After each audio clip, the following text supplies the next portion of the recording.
Diversity, in my opinion, is having a bunch of different people who can come together and work and come on like a common good. It could be food, it could be your skin, it could be the way you talk, the way you speak, the way you hold yourself accountable, or however you go about life.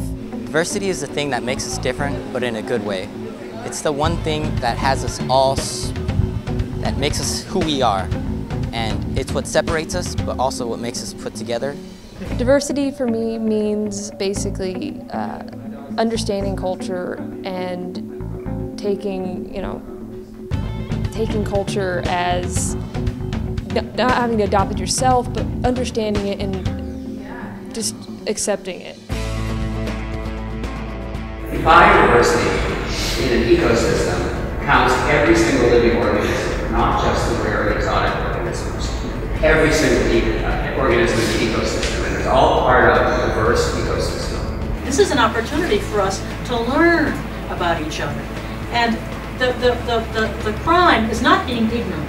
That's not the problem. Because you're here to learn, right? You're all here to learn. The crime is in being blind. And silent. And silent, yes, exactly. There is racism, like there is like discrimination against people who are different. And it's a way for us to come together and realize that we're all just people. To understand the pros and cons and the differences that we have and the hurts that we have had, so that we can basically come together and commune and fix these problems. Justice and freedom for all requires the collective power of unsilenced voices. It isn't enough just to quietly sit in your home or in private conversations among friends or in classrooms. One must visibly take a stand against mountains of injustice if they are to be removed. Racism is something that's like really embedded in like not just on the white side but on the colored side as well. It's really embedded in people, and that's not just like something where you just like flick a switch and it goes away. You may not have us in chains now, but we're in mental chains.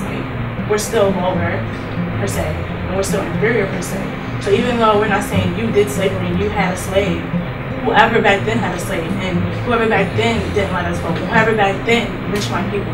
So you're still benefiting from the effects of such superiority and hierarchy. There is at least one time every day where you have to suppress something that somebody said, something that somebody looked at you, or something, or you're suppressing your own hair, you're suppressing your skin color, you're suppressing some part of you, and like that suppression has to come out somehow. What is it that like I need to do to make you feel like you don't need to conform to be like me? Because I think that is the root of our problem, because we just don't know. When we operate from a place of knowledge versus a place of ignorance, it really does invite dialogue with people. And a lot of the Islamophobia that exists because people are ignorant. We all have different religions, and we all should respect each other's different religions. Whether or not you agree with a person's belief or not, you should respect that belief, and that they actually have the right to hold that belief. The wars that we're waging right now in the Middle East is not against the religion of Muslims. It's against the extremists there who misinterpreted the religion of Christianity and are thus attacking it because they feel threatened by it. In the same way, we're turning around and doing the exact same thing with the extremists in America. They're attacking the Muslim faith because they misunderstand it. No religious in the world say killing a human being is good. No religious. These few people, they are killing each other, or they're killing in your country, in other countries, they are not Muslims. You need to educate yourself about it, to understand that. Otherwise, we're going to continue this sort of vicious cycle of misperceptions and misunderstanding. You are totally allowed. We give you permission to 1000% disagree with everything we say. Our goal is not to get you to think like us. We don't want you to think like us. We want you to think, period. So that when you see these things and when you see a character with a disability, we want you to go, what are they telling me about people with disabilities? I guess I just also wanted to throw out another character that I don't think we put up here on our slide, but I was thinking about Captain Hook as another example of an influential character in children's popular culture.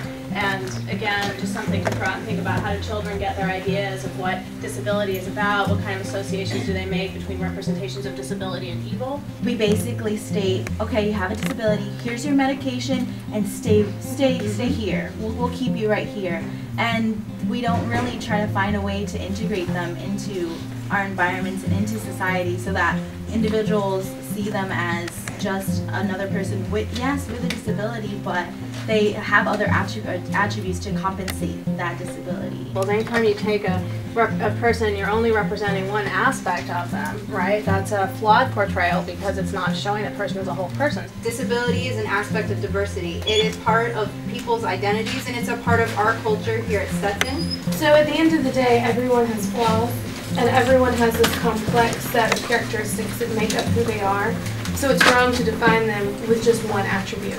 I think that a lot of Anglo/white Americans have lost their ethnicity, their cultural identity. But how do we get that back and understand that we are a piece of that diversity puzzle? I'm less vulnerable out in the world, say here in Stetson, than some other people are because of my race, because of my sex.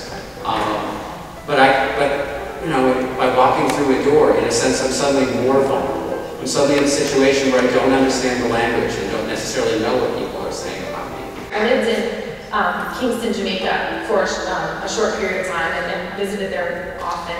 And when I was walking down the street, I was the only white person that I saw ever. I would be the only one, and I was like, wow, this is different for me, and everyone would tell me, be careful, everyone's going to be asking you for money because they assume that you're rich because you're a white person. So I understood what it meant to be seen as one representative of many, and it can piss you off. It can make you extremely angry when you see a look in someone's face and you're like, I know that they're assuming that they know about me and they don't. And that's when I started understanding a lot more deeper what it means to understand who you are, what that privilege really means.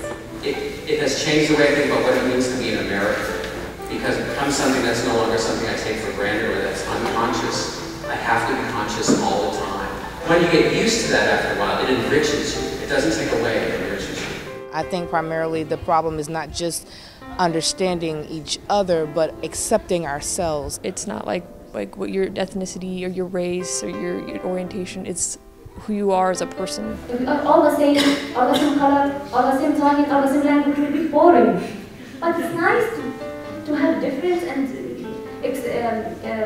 find something new. You should feel uncomfortable or out of sorts by this type of interaction. The feeling that you felt, that emotional upheaval that you felt, okay, whether it was a good thing or it made you angry, or anything like that, ask yourself, all right, what do you do from here? Do something that, scares you every day. Step outside of your box. Put your big toe in the water. Don't graduate from here without asking someone, some of your peers, something that you don't know about their culture or their experiences. That's kind of what Diversity Day is designed to initiate. Then after it's over, you guys have to continue the dialogue. How do we all get together and we talk about how to be a better community and be better with one another, and then we just walk out and tomorrow you have your class at 9 o'clock and then it's Thursday and it's like nothing happened. Well, that's not good enough. And at Stetson, where we are challenging everyone in our community to be significant in how they live their lives, that's not enough. The real thing of diversity is you need to find the common ground with everyone and be able, if they're in trouble, if they're feeling left out, to use that common ground, even if they're totally different from you. There's one thing that if you find it, you can help them. It's really taking those opportunities. You don't have to think like the world at large, how can I change the world at large, but it's really starting every day and catching yourself, because when you catch yourself, someone else will notice, and it's kind of a chain reaction where you actually act like you care, And I think that's what it is if you act like you care and you genuinely mean it, people will recognize that, and that's where it starts. That's the biggest way every individual can have an impact. It doesn't have to be a mass movement. Just every day, diversity 365, every day of the year, and then you can affect change.